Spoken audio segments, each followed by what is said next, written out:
Can you call the case?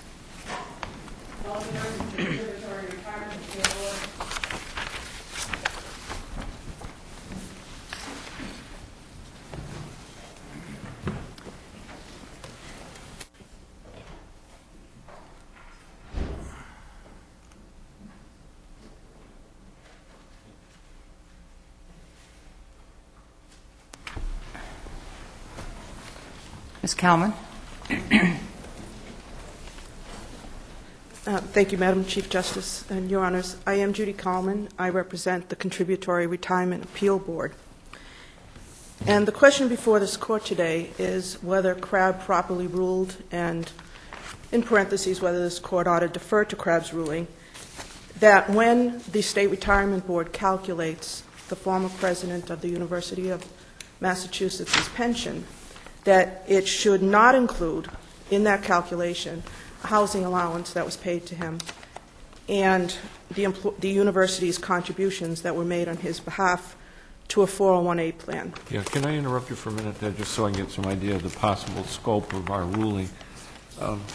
This would be a fairly unique contract, would it not? We cannot have many state employees, and I'm not saying inferring that the contract is, improper, but we cannot have this kind of contract with many state employees, can we? Where they get housing allowances and separate contributions into investment funds.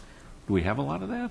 Actually, I wouldn't say a lot. However, and I'm not familiar with the contracts that were negotiated in every case. However, I do understand that there are approximately 18 presidents of the various... Oh, I see. Of all the state colleges? Yes, Your Honor.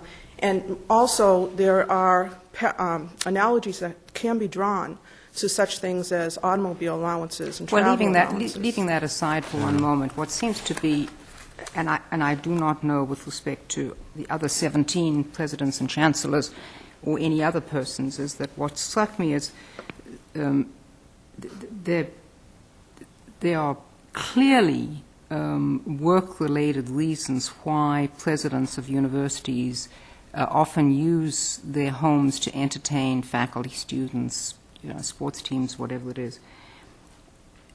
As I read the record here, it was fairly clear that this housing allowance was not going to be used by President Bulger for that purpose. In other words, it seems to have been the case that the university trustees knew that this was not going to be used for housing. And so in the Attorney General's brief, in your brief, you keep calling it an administratively workable mechanism for reimbursing expenses associated with President Bulger's maintaining a resident consistent with the position of the president of the university. But in fact, there seemed to have been open knowledge that he wasn't going to move out of his long-time residence. It would have been one thing if it had said, this is for entertainment, for alumni, but it's housing. Yes. This is not somebody who is being recruited into the Commonwealth of Massachusetts. So I don't quite understand your characterization of it as an administratively workable mechanism for reimbursement. Well, I think that the point is this, that there was some flexibility built into that paragraph. Different people might use the housing allowance for a different purpose, and in fact, that supports what CRAB is saying, is that it is because exactly that if it is for reimbursement of expenses, and this may or may not be a relevant part of the inquiry, then it is, to put it mildly, unusual for somebody to report it as income on their tax filings with the Commonwealth of Massachusetts and the federal government. Well, I don't think we should make too much of the it was stipulated below that it was treated as taxable income. However, that doesn't mean it was put in box 1 as wages and income. It could I understand that. I understand that, but I'm just focusing on whether this was an administratively workable mechanism for reimbursing expenses. Ms. Comment, and I'm going to ask Mr. Kiley the same question, and partly it follows up your representation that you're unaware of the other contracts. Who knows the terms of the contract that are negotiated with the president of the University of Massachusetts, any of its presidents, or its chancellor? Trustees. Well, I suppose the trustees would, right. Beyond that, normally you wouldn't know until someone makes an issue of it, such as was Wouldn't done it be here. a public document? Well, that's what I'm asking. I mean, I'm not sure. I'm trying to couldn't the other college presidents up and down the pike say, I want to look at his contract or her contract, and vice versa? It's a I don't public see why not. document, isn't it? I don't see why not. Well, no, that becomes very important because, at least to me, it's somewhat important. Again, it has nothing to do with the statute. It has to do with the following. I would think that there are lots of reasons why a board might want to characterize for public purposes, and I'm not saying there's anything improper about this, salary, housing, or anything else, rather than a single lump sum. But if, in fact, and that's really got nothing to do with whether that constitutes compensation under, General Laws, Chapter 32, Section 1. In other words, you keep saying, look at it from the point of view of, and then you waffle between the university and President Bulger. I mean, it seemed to me that from the university's point of view, this was just one lump sum payment. In other words, it didn't matter to the university if he never used his home for any business purpose of the university. That strikes me as compensation. Well, except that it was a policy that was incorporated. In other words, the agreement itself does not set out anything about a housing allowance. The agreement itself says you shall be entitled to all benefits that are afforded all the presidents and chancellors. And then this separate side document contains things like the housing allowance, a travel allowance for the spouse, your parking spot, your life insurance. Would I be correct in understanding that the president was not given a lump sum of $150,000 for the travel allowances of his spouse? Would I be correct in understanding that there were submissions to the university? Your characterization is correct. Whether in fact there were submissions, I wouldn't know. But the characterization of the language in the package is correct, yes, But Your Honor. going back to the housing allowance, he paid taxes on it. Well, I Stipulated. don't know that. It says he treated it as taxable income. Well, he said, Whether- there's a representation in the brief. I can't. Well, Well, if you I'm just treat it as reading it taxable income, you got to report it on your tax return, you got to pay taxes if they're due, don't you? At some point, whether it's done, And maybe I'm oversimplifying this, but aren't pensions based on income, what your income was? At least your mine pension is based on regular compensation. That's the Not term? everything that is given to you, this is the whole point that Crab makes, not everything that's given to you is meant to be So compensation. these investment accounts, when he draws down on them, he'll pay income tax on those, correct? Just like any 401Ks and so forth? Yes, and I think the issues that are raised are different, because first you determine, is it regular compensation? And then there's a second question, which is the question raised by the pension, which is it received at the time? And in fact, I want to point out that we know the university knows how to provide regular compensation when it wants to, because in the contract it says, as part of your regular compensation, you will receive. I understand, Ms. Kalman, but there are very good reasons why, let's assuming that this document is subject to a FOIA request, the university may want to make clear for some purposes that it's not just paying, that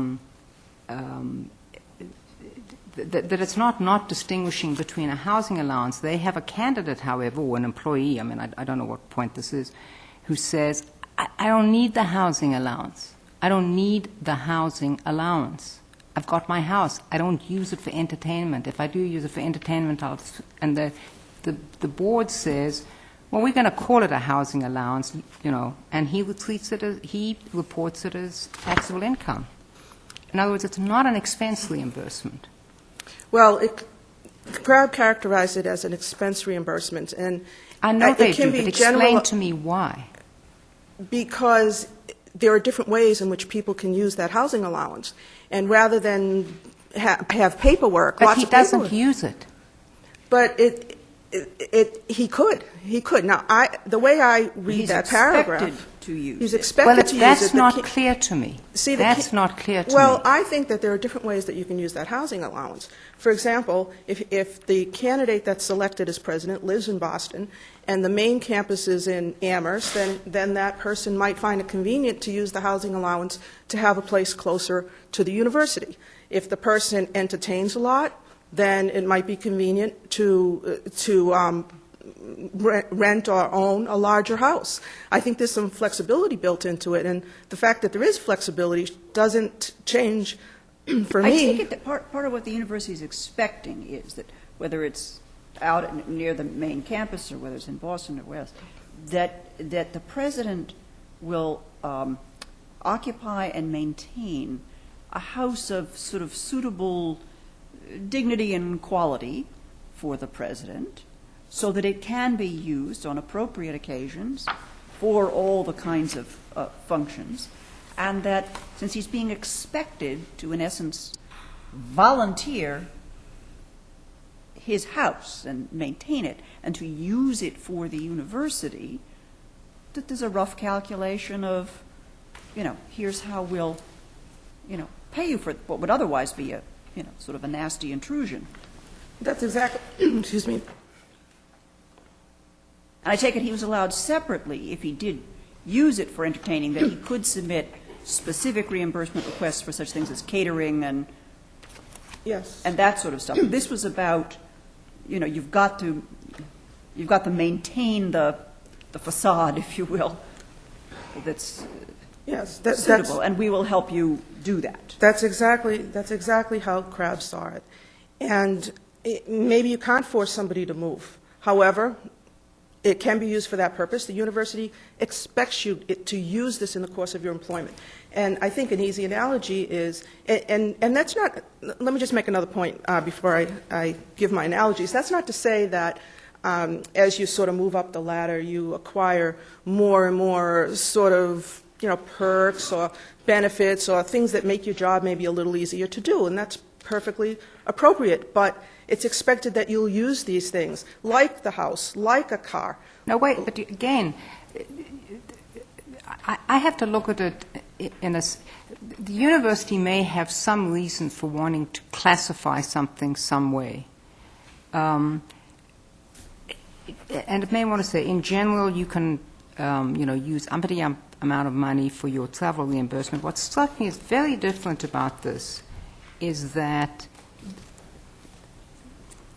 and again, correct me if I'm wrong, there was a clear understanding at the time that this, quote, housing allowance was permitted, that this was not in fact going to be used as a housing allowance, that there was no expectation that this particular signatory to the side letter or the contract use it for housing purposes.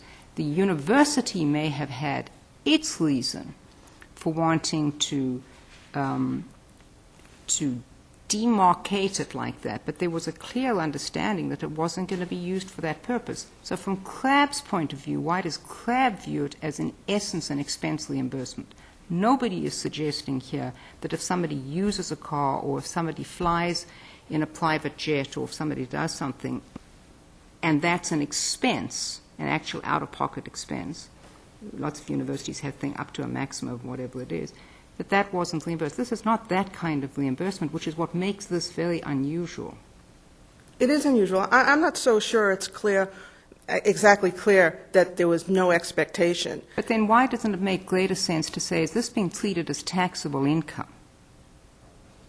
That it should be? Well, that was stipulated at the hearing as a way to support his point. I don't know that makes a difference at all. And I think, I don't want to just focus on the employment agreement and the taxability, because I think there's really other factors that inform why Crabbe was correct, which is that at the end, I think the middle and the end are more telling.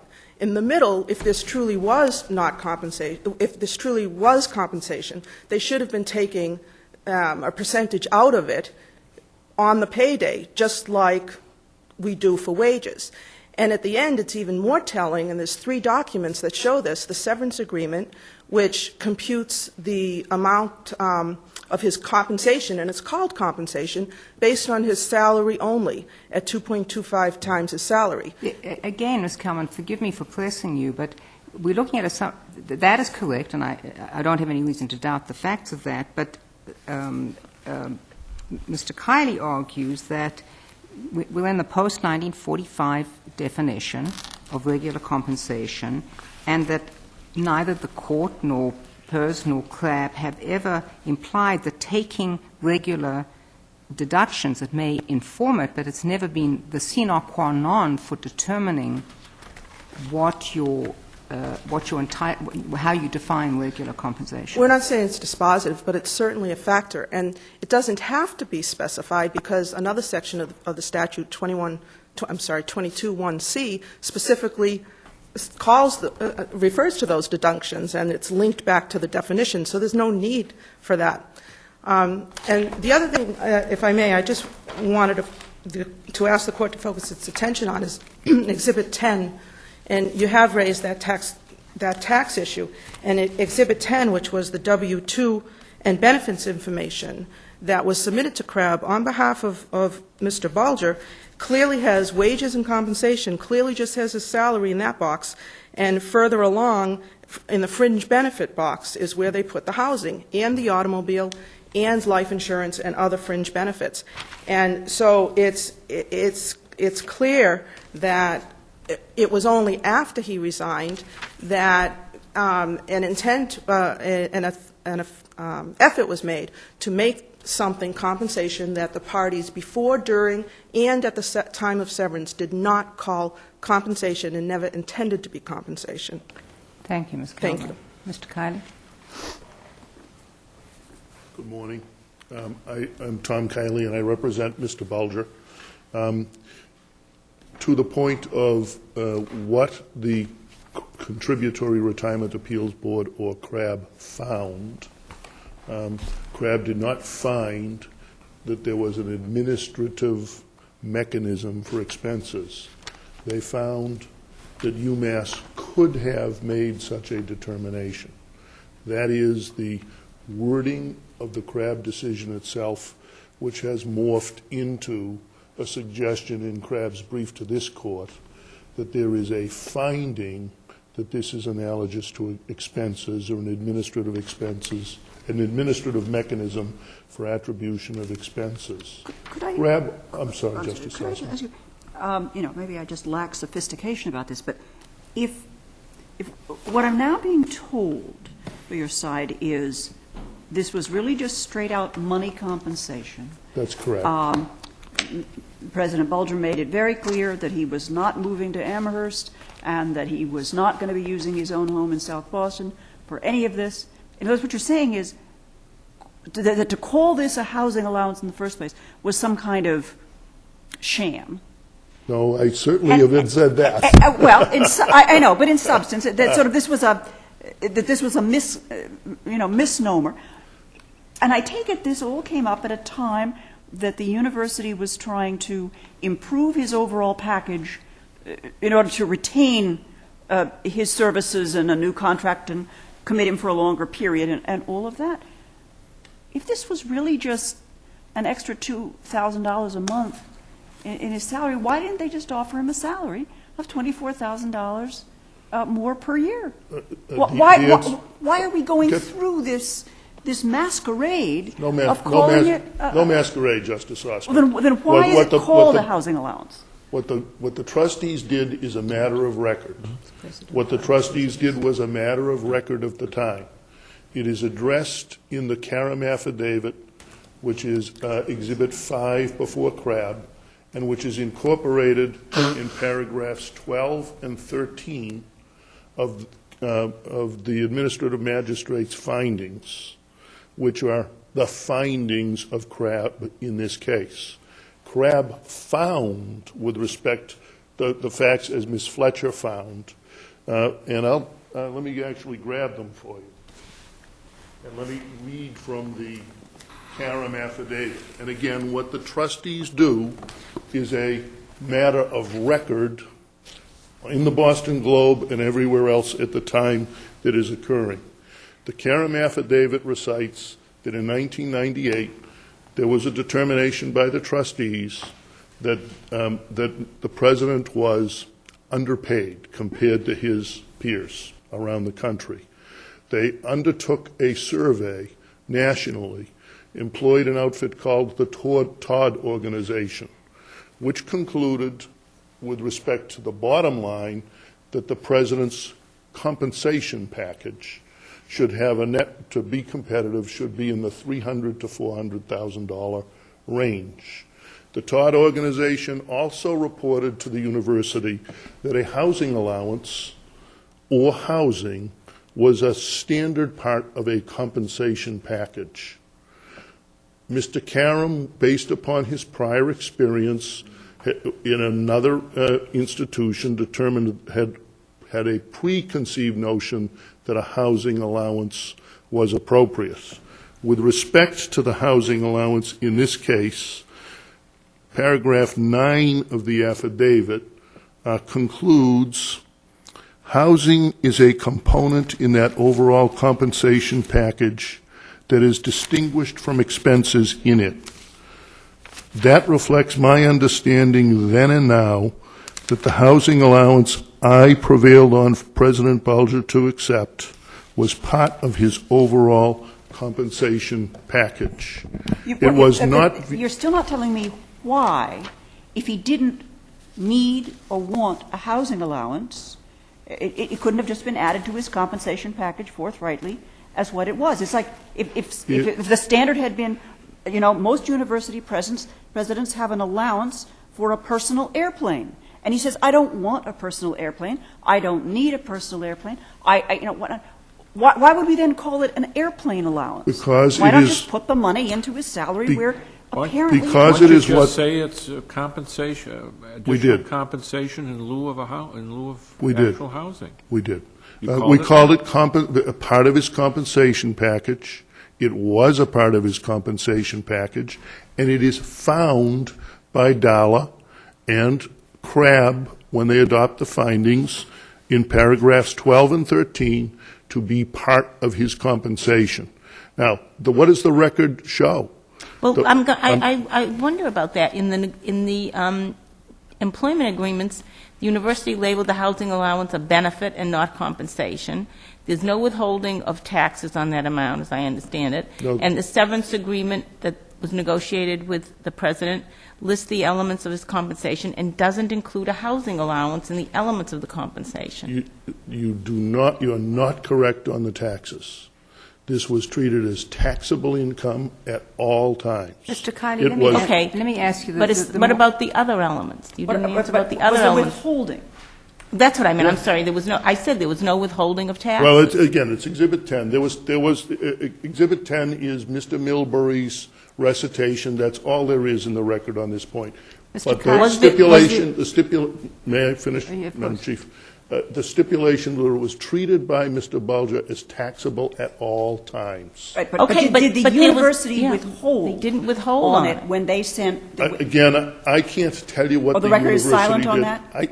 The Exhibit 10 is where, in Dalla is where you would look to it in the footnotes, and I can't tell you what the answer is. Mr. Kiley, let me ask you this question that goes to the statutory language, which is, after all, what we are trying to interpret here. We are talking about the post-1945. Correct.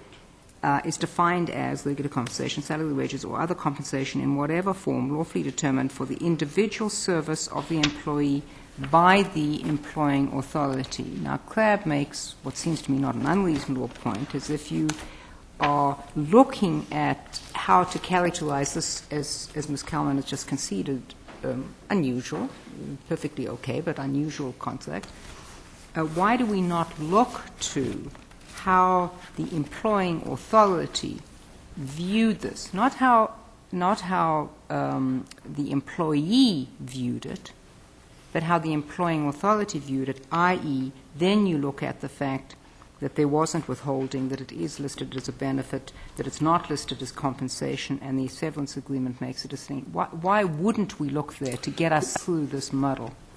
You should look at what the employing authority thought. The employing authority is the trustees. The employing authority is not synonymous with the treasurer or payroll official who is identified in Chapter 32, Section 22, dealing with funding, methods of financing. And when you look at paragraph C of that statute that the Attorney General points you to and want to draw some conclusions from it as to what the legislature intended with respect to deductions, take a look at paragraph D as well. Take a look at paragraph E as well.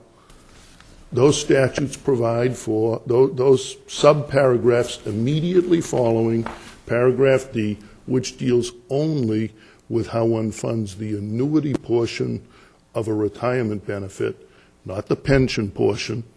The annuity is what you get based on your own contributions. The pension is what you get based upon what the state pays in. Those statutes permit an individual at the end of the day before the retirement allowance kicks in to make payments like that tendered in this case as reflected in finding paragraph 31 in the Crabb decision, in the Dollar decision incorporated by Crabb. What you get on the annuity side is determined by what you put in terms of actual deductions. What you get on the pension side has nothing to do with what you have put in. And when we are, I'm getting far afield from your question, Madam Chief Justice, so if I stray too far, bring me back. The notion that one should look to the deductions along the way was in no way in this case when we appeared before Dollar. When we appeared before Dollar, there were two issues.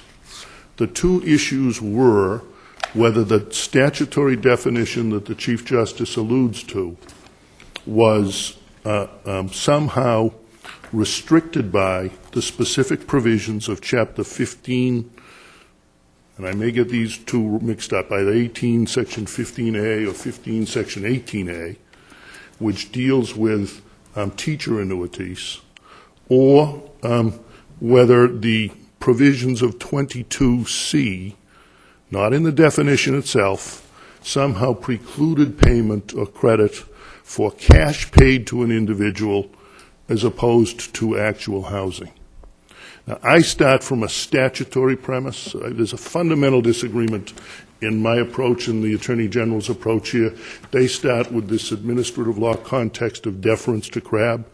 I believe in deference to Crabb and argue deference to Crabb, but on the basis of the case that was presented below. The Crabb decision that they ask you to defer to is based upon arguments that simply were not in the case ever until it reached the Crabb basis. Presented before Dollar, not before Crabb. Nor in the objections that were before Crabb. Okay. You're asked to defer to a decision before a body before which we made no appearance, before which we were allowed to present no argument other than what was already briefed, and which went off, as the dissenting member suggests, on theories and facts that simply were not in the record below, and not in the case as stated by the parties.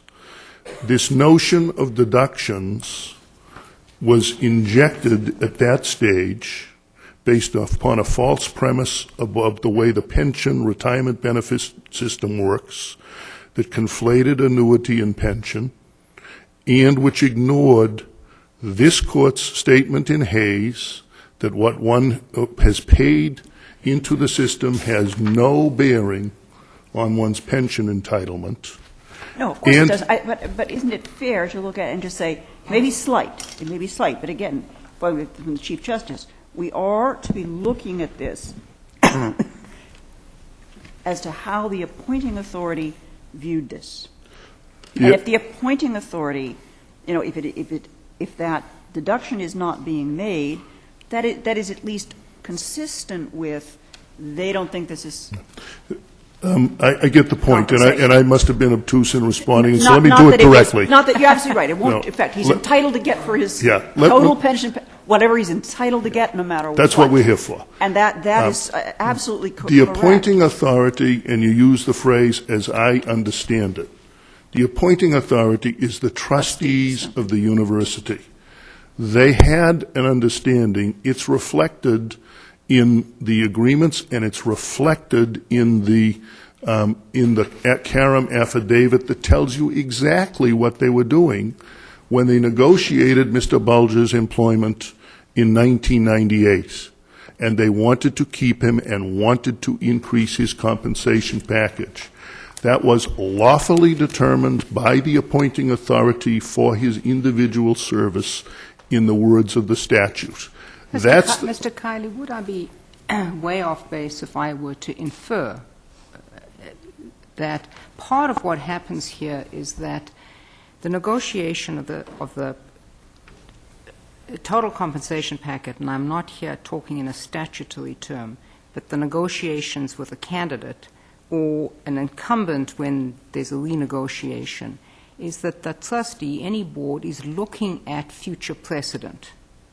So that if, for example, you set the salary at $200,000 and you don't designate $50,000 of it for housing, but designate it as $250, the next candidate comes in and says, no, you paid that candidate $250, and so I want $250 plus $50. I mean, I don't... in the real world, I'm sure that's the case. I don't know whether that was part of the But negotiations. let's talk here. about the facts in this case, because this affidavit, the Karam affidavit, is one that I participated in drafting. And the reality, it would be a mistake to try and read anything into the intent of the trustees beyond that which is stated, simply because these are his words. Could you just clarify for me, the total package that came out of that renegotiation included lots of different things, correct?